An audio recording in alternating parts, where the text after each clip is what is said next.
Brothers and sisters of every creed and path, this message is for all who believe in fairness, compassion, and balance. Across every faith, every culture, every philosophy of good living, one truth resounds: the universe demands balance. Whenever one takes without giving, whenever one grows by causing another to fall, that act corrupts the harmony of creation itself.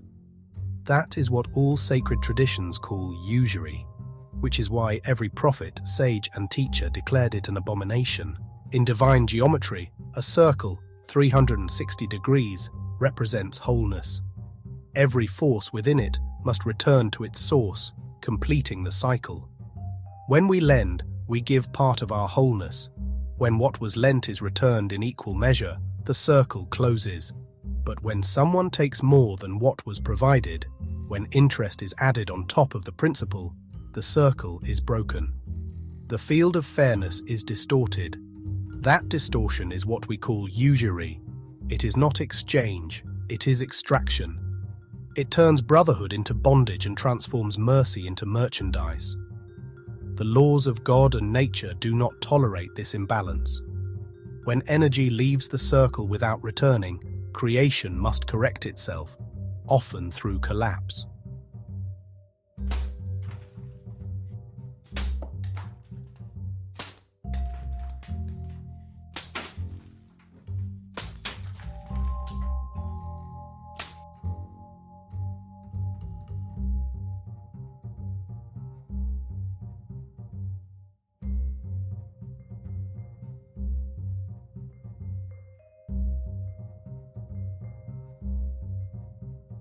Two, the teachings of the sacred texts.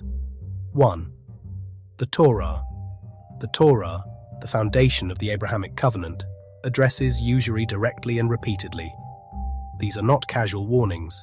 They are commands meant to preserve justice among all people. Exodus 22:25. If thou lend money to any of my people that is poor by thee, thou shalt not be to him as an usurer, neither shalt thou lay upon him usury. This verse makes it clear. Lending to the poor must be an act of kindness, not an opportunity for profit. To charge interest is to turn compassion into oppression. Leviticus 25:35-37.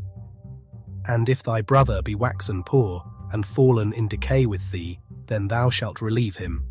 Yea, though he be a stranger, or a sojourner, that he may live with thee. Take thou no usury of him, or increase, but fear thy God, that thy brother may live with thee.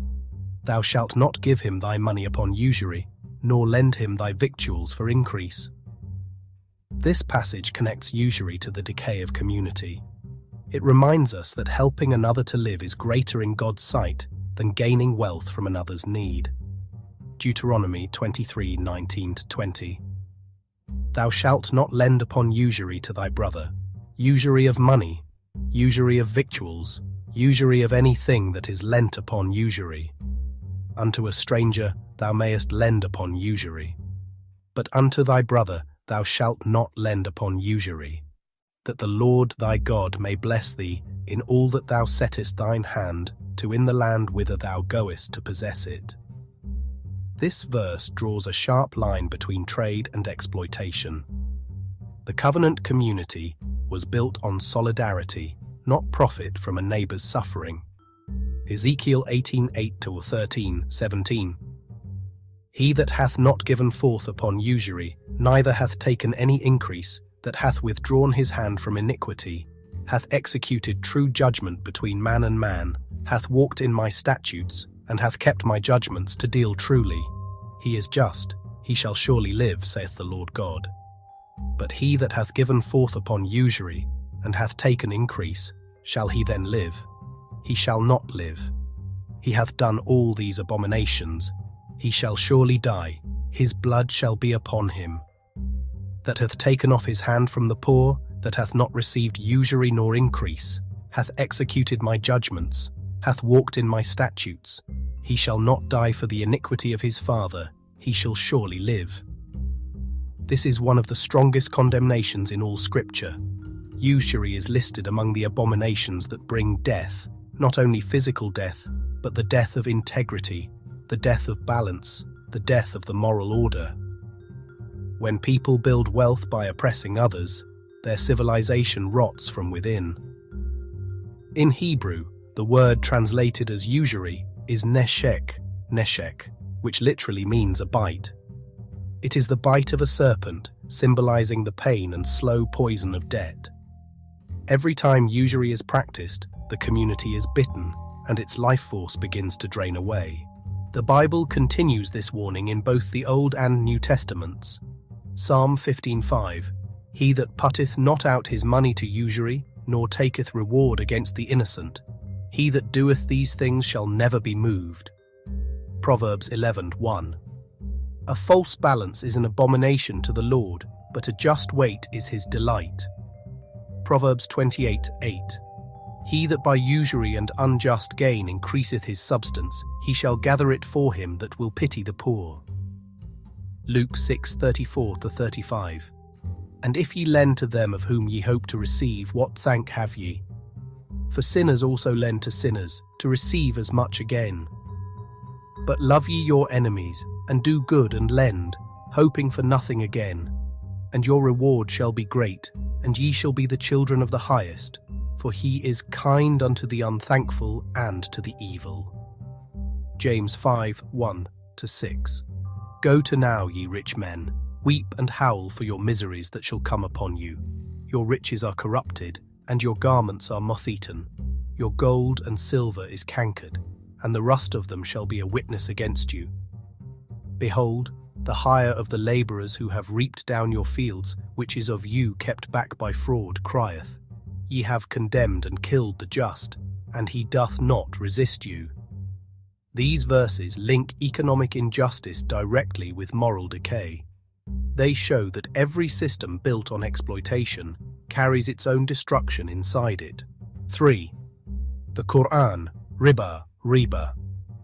In the Quran, the word riba derives from the triliteral Arabic root rbw, meaning to swell, to rise, to grow excessively.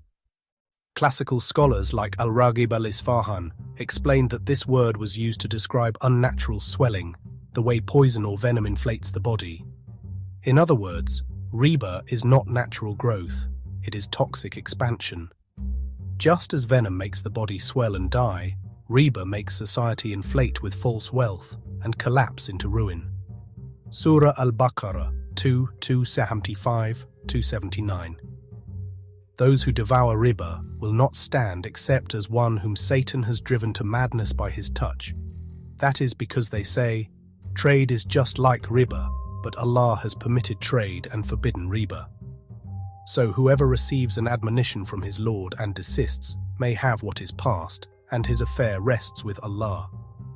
But whoever returns to it, those are the companions of the fire, they will abide eternally therein. If you do not desist, then be informed of war from Allah and His Messenger." Surah Al-Imran 3130. "O you who have believed, do not consume riba, doubled and multiplied, but fear Allah that you may be successful." Surah Ar-Rum 30:39. "Whatever you give for increase through the property of others will have no increase with Allah.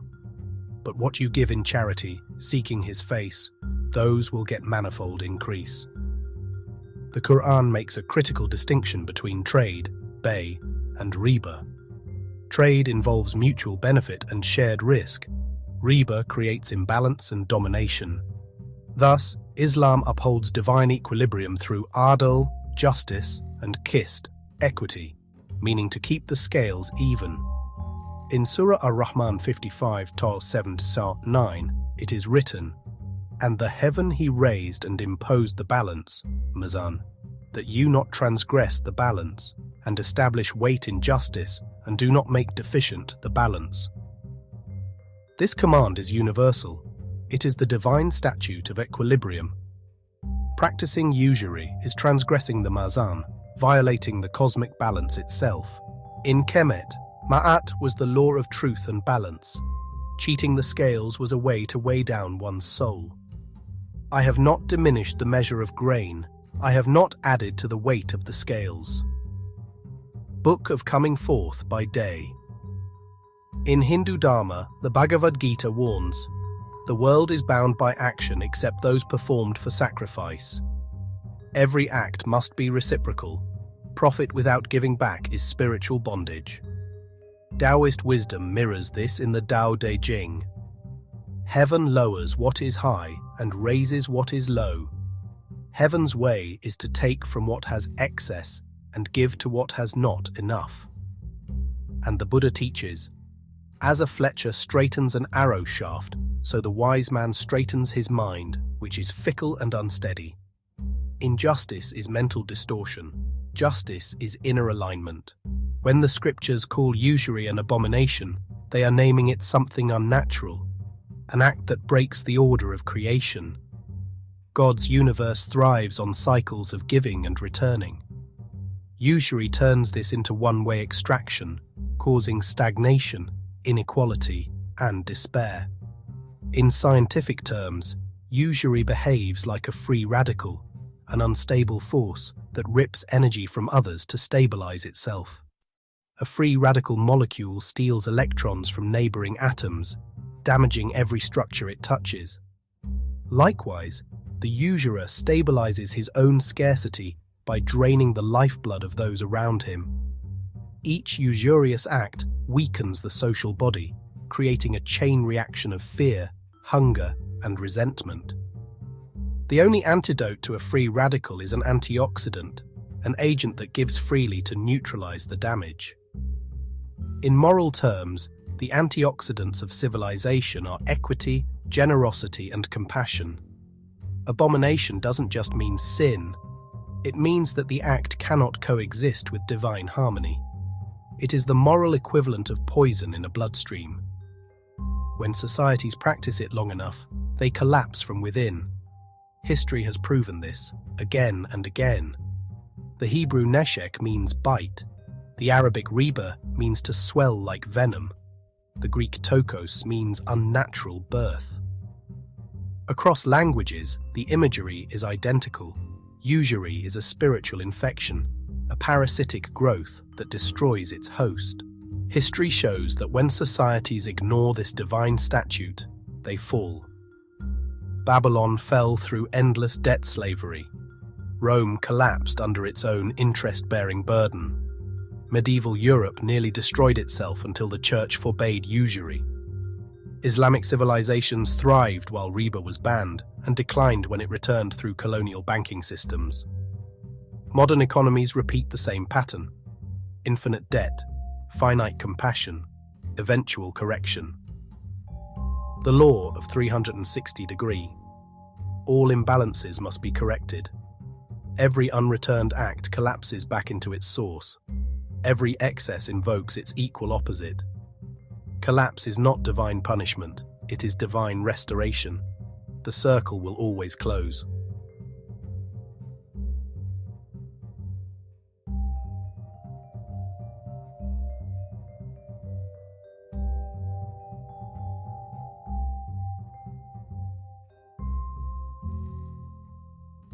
Equity, fairness, justice, compassion is the antidote to usury.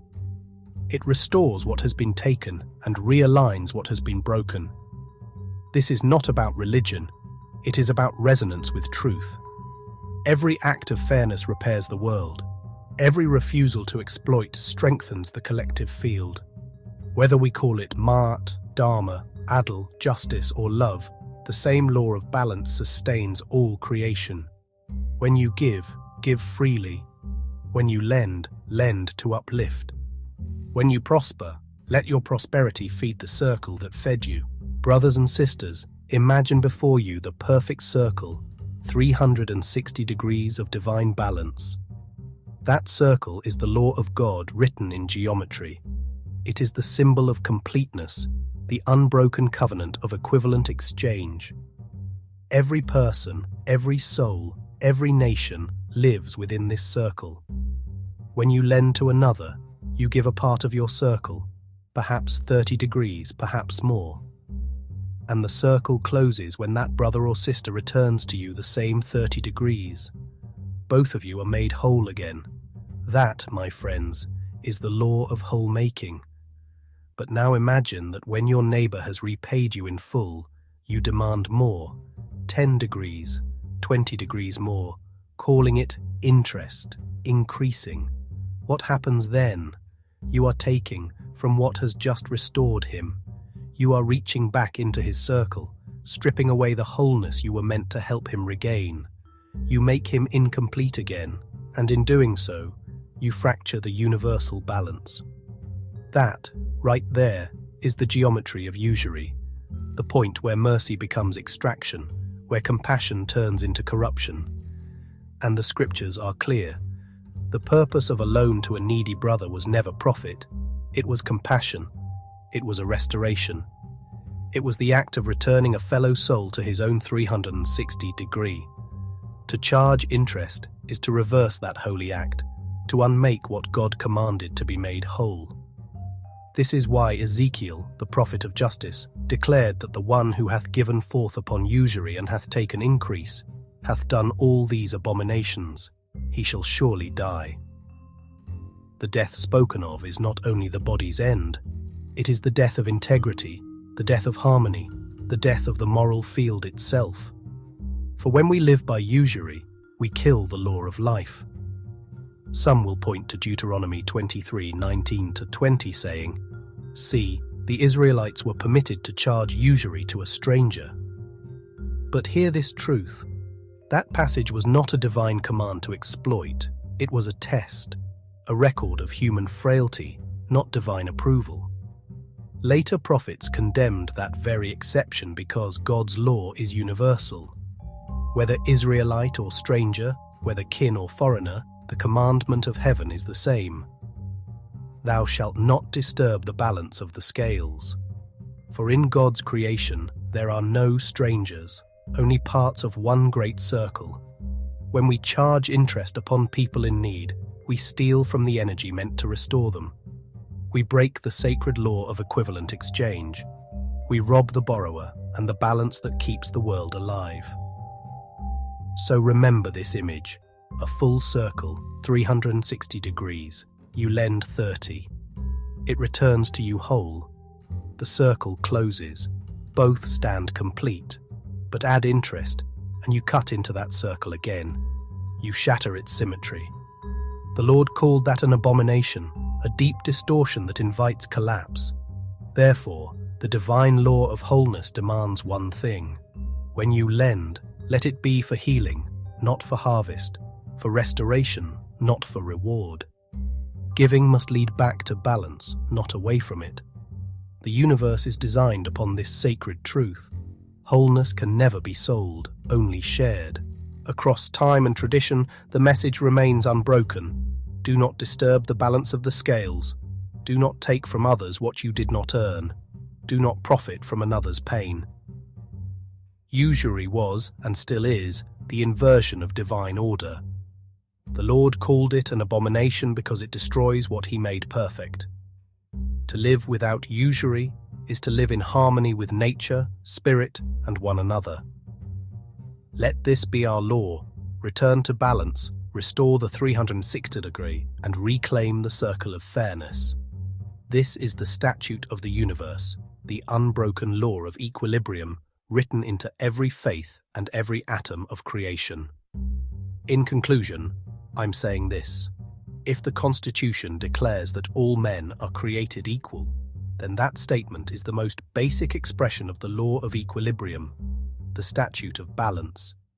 If all men are created equal, then every exchange between men, from man to man, must also be equal so that each can remain whole. Because for a harmonic relationship to exist, there must be completion, there must be wholeness. Even in the energy exchange between two beings, both must be left whole for harmony to endure. It's like notes in a song, not cancelling each other out, but blending in perfect resonance. We must maintain the balance of the universal scale of equilibrium and everything that we do. This is how humanity is meant to move, each act, each word, each exchange, returning us to perfect balance, the divine music of creation. Word for word, the entire speech exactly as it is, thank you,